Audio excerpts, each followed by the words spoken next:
ቴዲ አፍሮ ሙዚቃ ለቀቀ እና ምን ይሁን? ሙስሊሞችን አይመለከት። ዘፈን ሐራም ነው።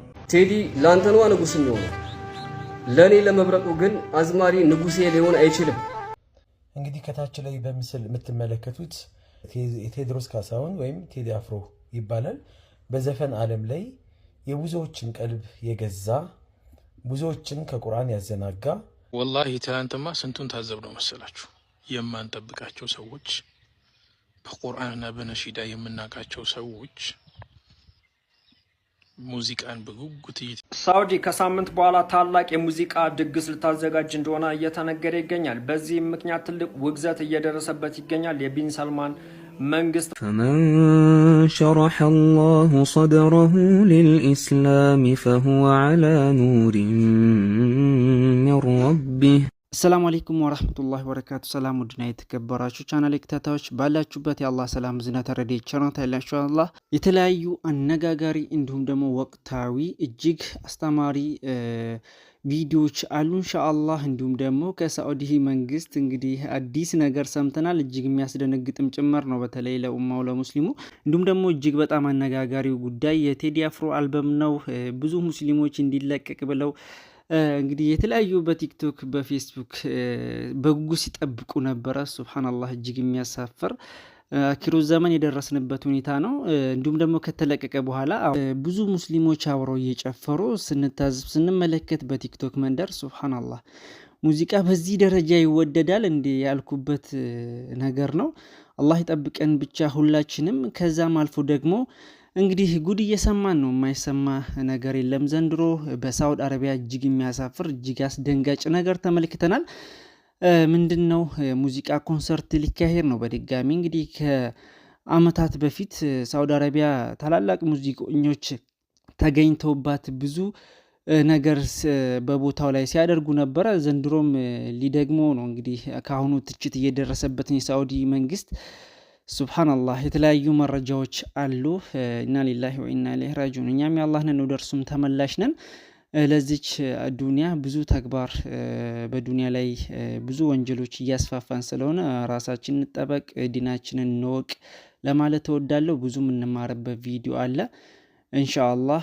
ኡስታዞችም በቴዲ አፍሮ እንግዲህ ሙዚቃ አማካኝነት ያስተላለፉት መልእክቶችም አሉ። ላይክ እያረጋችሁ ሼር እያረጋችሁ ለብዙዎች ተደራሽ አድርጉት።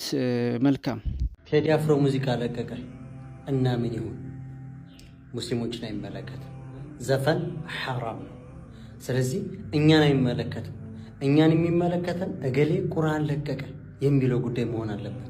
እሺ ላስታውሳችሁ ብዬ ኢንሻአላህ ከዘፈን እንቆጠብ፣ ወደ ቁርአን እንመለስ። አላህ ቀልባችንን ወደ ቁርአን ይመልስልን። ሰላም አለይኩም ወራህመቱላህ። ወላሂ ትናንትማ ስንቱን ታዘብ ነው መሰላችሁ። የማንጠብቃቸው ሰዎች በቁርአንና በነሺዳ የምናቃቸው ሰዎች ሙዚቃን በጉጉት እየተጠባበቁ ቪዲዮ ሲሰሩበት፣ አንዳንዶቹማ አላህ ሂዳያ የሰጣቸው ብለን ስንደሰትላቸው የነበሩ ወንድሞች ሱብሃነከ ያ ረብ። አላህ አስመሳዮቹን አይወድም። እኛንም እናንተንም አላህ ሂዳያ ይስጠን። ቴዲ ላንተ ነው ንጉስ የሚሆነው፣ ለኔ ለመብረቁ ግን አዝማሪ ንጉሴ ሊሆን አይችልም። ምን የቤት ኪራይ አይከፍልልኝ። የኔ ንጉስ አንድ አላህ ብቻ ነው፣ የሚያኖረኝ፣ የሚያበላኝ፣ የሚያጠጣኝ፣ የሚያጽናናኝና የሚጠብቀኝ የፈጠረኝ አንድ አላህ ብቻ ነው ንጉሴ። ወላሂ ከዚህ ውጪ ሌላ ንጉስ የለኝም። ምን የኢትዮጵያ ህዝብ እኮ ቁስሉን የሚነካካለት እኮ አላጣም።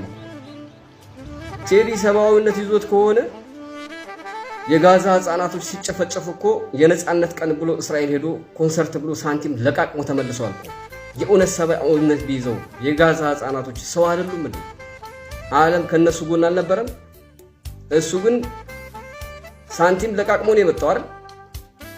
አሁንስ ለኢትዮጵያ ህዝብ አስቦ ነው? መንግስት በሄደ በመጣ ቁጥር፣ ጦርነት በተነሳ በጠፋ ቁጥር፣ ከፍ ዝቅ በመጣ ቁጥር እያዘመሩ ሳንቲም የሚለቃቀሙ ስለ ህዝቡ አይደለም ስለ ራሳቸው የሚያስቡ ናቸው። ለኢትዮጵያ ህዝብ አሁን ቁስሉን የሚነካካለት አይደለም የሚፈልገው፣ መፍትሄ የሚያመጣለት ነው። ይህ አልበም ተለቀቀ፣ የኢትዮጵያ ህዝብ ምንድን ነው የሚጠቀመው? እንደውም ሳንቲሙን ነው የሚያወጣው። እኔ የማምነው ይህ ነው። እኔ በገባኝ ልክ ነው፣ የራሴ አመለካከት ነው። አይ ያላችሁ የምታፈሉ ከሆነ ደግሞ ረግጥላችኋለሁ ማለት ነው። እኔ መብረቁ ነኝ። ተግባባን? ስለዚህ አሁንም እደግመዋለሁ፣ የኔ ንጉስ አንድ አላህ ብቻ ነው።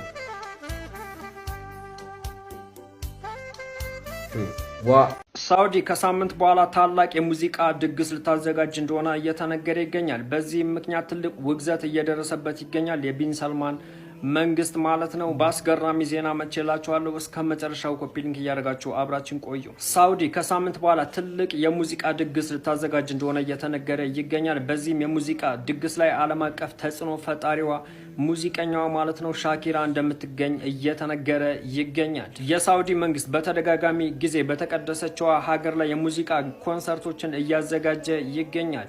እንደ ምክንያትም እያስቀመጠ የሚገኘው የዓለም አቀፉ ማህበረሰብ ማለት ነው ለሳውዲ ያለው አመለካከትን መቀየር፣ የባህላዊነትንም መገለጫ ወደ ዘመናዊነት መሸጋገሪያ ማሳያ፣ እናም የዓለምን ትኩረት ወደ ሳውዲ መሳብ፣ ልክ እንደ ሳውዲ ሊግ ማለት ነው። በሳውዲ ሊግ ዓለም አቀፍ ተጽዕኖ ፈጣሪ የሆኑ የዓለም ኮከብ ተጫዋቾችን ወደ ሳውዲ ሊግ እያመጡ የሳውዲ ሊግን ፕሮፌሽናል ማድረግ ወይም ደግሞ በዓለም ላይ ዝነኛ ማድረግ።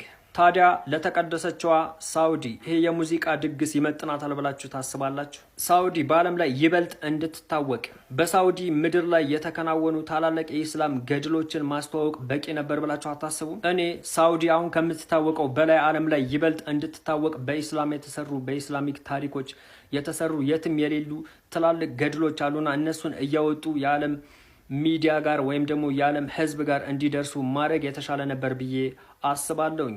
እንግዲህ ከሳምንት በኋላ ሳውዲ ላይ ትልቅ ዓለም አቀፍ ትኩረትን የሳበ የሙዚቃ ኮንሰርት ይደረጋል። የእናንተ ሀሳብ ምንድን ነው? ኮሜንት ላይ ሀሳባችሁን አስቀምጡ። በደም ሼር፣ ኮፒ ሊንክ፣ ሪፖስት እያደረጋችሁ አዳርሱት። ሰሉ አለ ነቢ። እንግዲህ ከታች ላይ በምስል የምትመለከቱት ቴዎድሮስ ካሳሁን ወይም ቴዲ አፍሮ ይባላል። በዘፈን ዓለም ላይ የብዙዎችን ቀልብ የገዛ ብዙዎችን ከቁርአን ያዘናጋ የኢስላም ጠላት የሙስሊም ጠላት የሆነ አዝማሪ ነው። በጣም የሚያጅበው በጣም የሚገርመው ነገር የሱ ዘፈን ሊወጣ ዋዜማው ወይም አንድ ቀን ሲቀረው ሙስሊሞች ሳትቀሩ የሌሎች አይመለከተኝም ሙስሊሞች ሳትቀሩ ሊወጣ ነው አልበሙ፣ ስንተኛ አልበሙ፣ ዘፈኑ ይዘቱ እንዲህ ነው እያላችሁ ስትለፈልፉ ነበር። በጣም ታሳፍራላችሁ። አንድ የነቢዩን ሐዲስ የአላህን ቃል በዚህ መልኩ ለሌላ ሰዎች ለማስተላለፍ ጥረት ስታደርጉ ግን አትስተዋሉ። እንዴት አላህ የሚጋፋውን ነገር አላህ የሚጠላውን ነገር በኢስላም ቦታ የሌለውን ነገር ቀልብ የሚያደርቅን ዘፈን ለማስተዋወቅ በዚህ ደረጃ በናፍቆት መጠበቅ ማለት ምን ማለት ነው? በተለይ ይሄ ግለሰብ አጼዎች የሙስሊሞች ጠል የሆኑ ሙስሊሞችን ገዳይ የነበሩ መስጊዶችን አፍራሽ የነበሩ ኢስላምን ከምድረ ገጽ ማለት ከኢትዮጵያ ምድር ለማጥፋት ጧት ማታ ሲያልሙ ሲያቅዱ የነበሩ አካሎችን በተለያየ ዘፈኑ ሲያሞካሽ የነበረ አካልን በዚህ ደረጃ በጉጉት ዘፈኑ መጠበቅ ምን ይሉታል?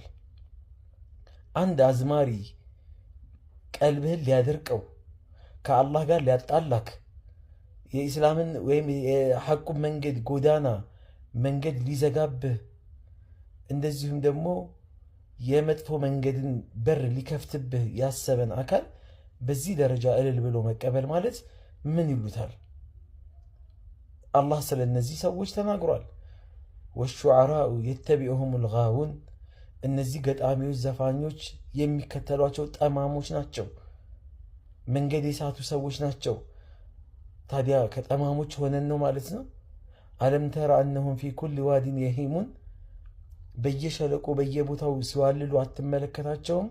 ወአነሁም የቁሉነ ማ ላ ይፍዓሉን፣ እነዚህ የማይሰሩትን ነገር እንደሚናገሩስ አታውቅም እንዴ ይላቸዋል።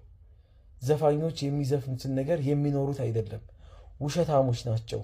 ስለ ፍቅር ዘፍነው አንተም በፍቅር ዓለም ላይ በውሸት በስሜት በምኞት አንተን እንድትዋልል አድርጎ አንቺ እንድትዋልል አድርጎ የራሱን ህይወት ቢዝነሱን ይቀጥላል። እሱ ከሁሉም በላይ ደግሞ የሸይጣን ቁርአን ነው።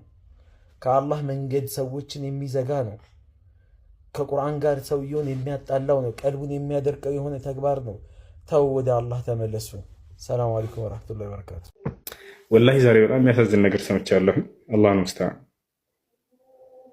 በጣም ነው ያዘንኩት። እንገራችሁ